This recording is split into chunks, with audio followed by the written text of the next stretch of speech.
हरे कृष्ण. भगवद गीता अध्याय 1 अर्जुन विषाद योग श्लोक 14. ततः श्वैतर्हरैर्युक्ते महति स्वन्दने स्थितौ माधवः पाण्डवश्चैव दिव्यौ शंखौ प्रदद्मतुः. ततः त्यानंतर श्वेतै श्वेत किंवा शुभ्र हायै घोड्यांनी युक्त अशा महती एका महान स्यंदने रथात स्थित माधवः श्रीकृष्ण लक्ष्मीपती पांडवः पांडुपुत्र अर्जुन च सुद्धा एव निश्चितच दिव्य शंख प्रदद्मुतुः वाजविले. दुसऱ्या बाजूला शुभ्र अश्वांनी युक्त अशा एका महान रथामध्ये बसलेल्या भगवान श्रीकृष्ण आणि अर्जुन यांनी आपापले दिव्य शंख वाजविले.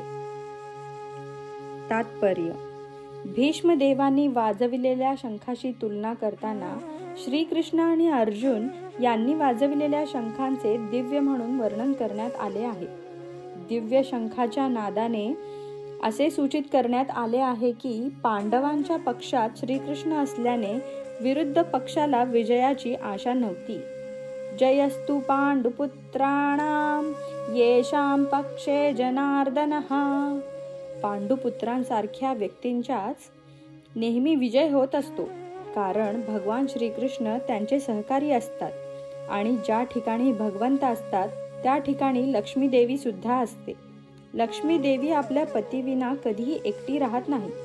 म्हणून विष्णू किंवा भगवान श्रीकृष्ण यांच्या शंखामधून उत्पन्न झालेल्या दिव्य शंखध्वनीद्वारे कळून आले की भाग्य आणि विजय अर्जुनाची वाटच बघत होते.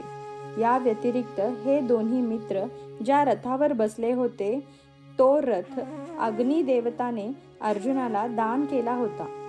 यावरून आपल्याला असे लक्षात येते की हा रथ त्रिलोकी कुठेही फिरवला तरी तो निश्चितपणे सर्वत्र विजय प्राप्तीच करतो. हरे कृष्ण.